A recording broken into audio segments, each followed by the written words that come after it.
Hello everyone and welcome back to my channel, it's Wim. We're on Epic Event today and it's Wednesday, so we just had the typical patch stream with Mashu.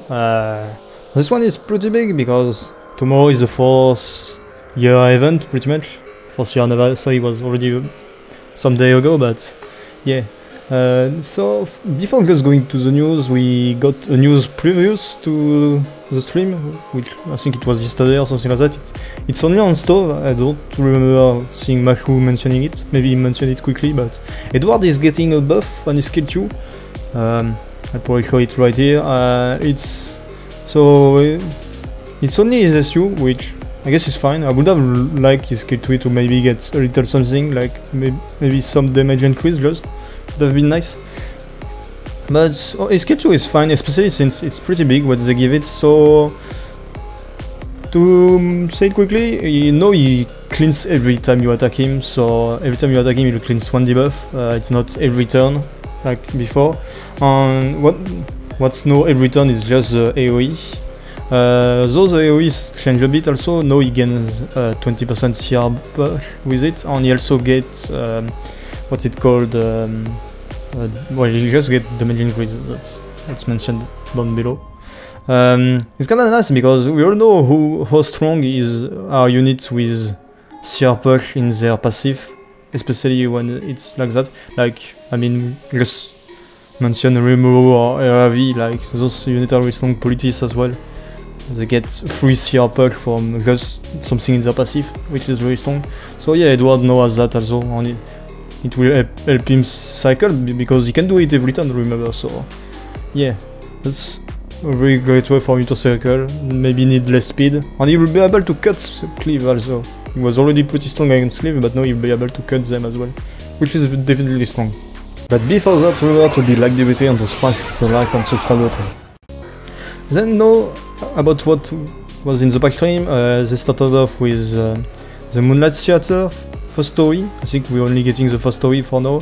Probably will come with time, new story. I have no idea how it plays out. Maybe it's like a side story, maybe it's like an advanced side story, I have no idea. All I know is that you need tickets to unlock the story and you can buy them with gold. Though I think for the first one, what they say is that we'll get a free ticket for 7 days.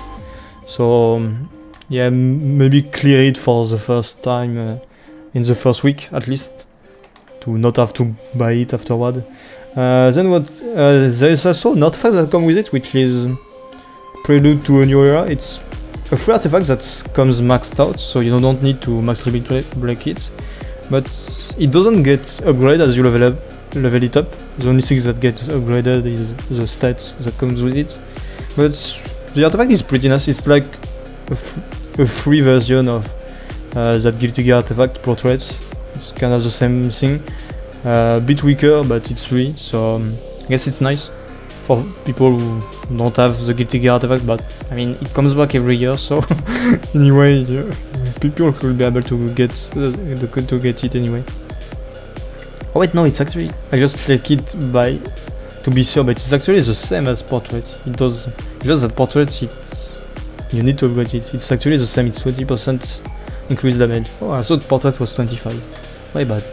Then the second scene is finally the Grace of Gloss, something that kinda seems pretty strong. So what you can do is that you can choose one hero, and this hero will receive the Grace, pretty much. And what the Grace does is that it puts the unit to 6 star, fully awoken, on plus 12. I don't know why plus 12. I don't know how it works, like, will it be skill up everywhere except the last one on every skill? I guess that will be like that, which kinda sucks because every time the last skill up is the biggest one in terms of damage. So yeah, that kinda sucks. And you can remove this class at any moment. The only thing is that it has a cooldown of 3 days, so the moment you remove it, you have to wait 3 days before putting it back on the hero. I assume that's how it works. But yeah, that means that every time a new unit came out, before building it and wasting resources, you can try it with the Grace. If it's good, you can remove the Grace for future units on building for heal. And if it's not good, you can remove the Grace and put it on anybody else while waiting for a new unit. But yeah, that's very nice. Like, I'll definitely use it on Roy because Roy kit doesn't seem that good on paper, but maybe he'll be strong, so who knows? We'll see that well tomorrow as well, since he comes tomorrow. But yeah, I'll definitely use the grace on him. Next we get next chapter of the story. It's a side one, chapter 8S.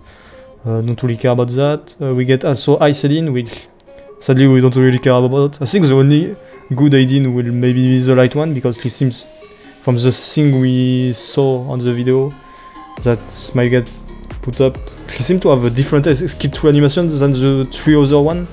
So maybe he does things a bit differently. Maybe he's a 4-star, who knows? I don't really know what it could be, but yeah, Ice Edin feels like a PvE unit, just like the 2 other Edin.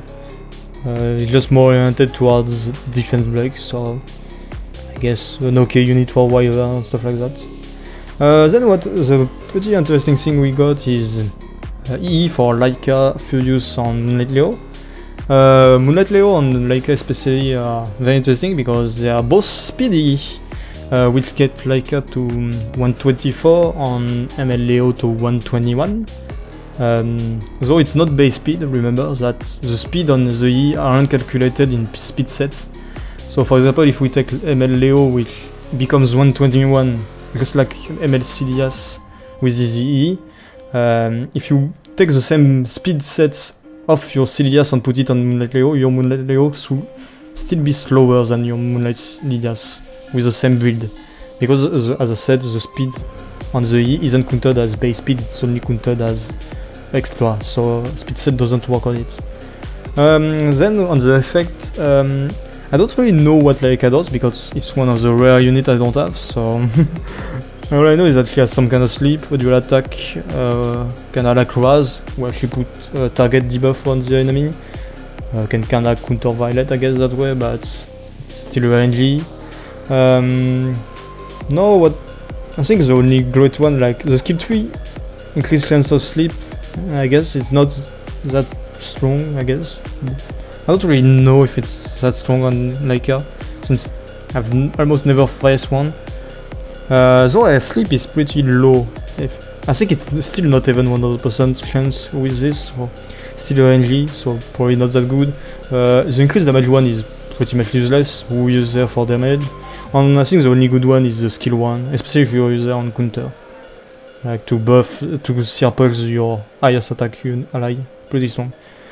Then we got Moonlight Leo 1, which Moonlight Leo 1, I guess it's Soul White, especially has 30% chance to fire, to use his S2 after his S3, which remember that his S3 puts the bomb and his S2 detonates it.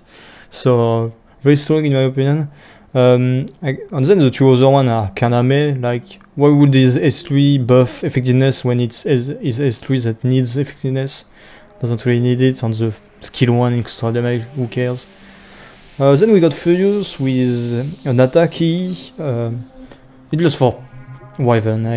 Like you can either use the skill 1, the first one with the skill 1 to increase the chance of burn, or you can use the third one to get decreased chance on the Wyvern. Why not? Maybe the Wyvern is actually immune to miss chance. No, for sure she's immune to restrict. Let me check quickly. Is she immune to... No, she's not immune to miss, so I guess... I don't remember seeing the Wyvern missing that often, but I guess you can use the third one on the first one. But the second one is useless except if you use Furious for PvP somehow. Then we get a new side story rerun. No one cares, I guess. Then we get some weird thing about arena matchmaking for people who are in master rank or below, where you can't apparently you can't face defense that are inappropriate to you. I don't really know how they make that. Maybe in terms of CP, like they try and make teams that you can face and not just people who left the game and are slowly go down the ladder and they still have crazy gear on their unit. I guess that's what it means. But yeah, I guess, I mean, most people are probably master or higher, so in arena at least, so I don't really think that affects too many people, except the new people obviously. And then we get some kind of hero and equipment UI improvements. So in the menu, I mean, just everything is probably more compact. I guess that's what it is. But the big thing is that we get extra storage for gear and for IO. I think it's 300 for IO and 700 for equipment. Yeah, it says it. But yeah, I'm watching the video as I do that. So yeah. Okay, and then they go back onto the banner. So yeah, we got Edward still for 1 week. We got Roy tomorrow. Then we got Destina next week. And we also get DN next week. Yeah, so for people who don't have DN, I guess it's time to get her.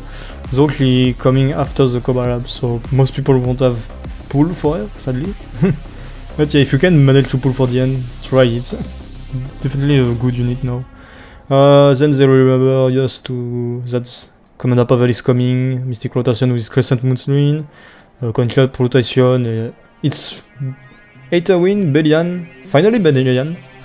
Many people ask for it. I think I'll buy my Belian. I can actually buy one. I know that. So I think I'll buy Belian and get there. I think he's definitely worth it. And then there is Tenebria mods for the RGB version, but we don't really care about that one. So yeah, I guess that was all the news we get for at least tomorrow. I know there's been more stuff that has been announced for later on in the year, but we only care about what's coming now. Okay, not what's coming in like a month or two. So yeah, hope you guys liked it, and yeah, bye.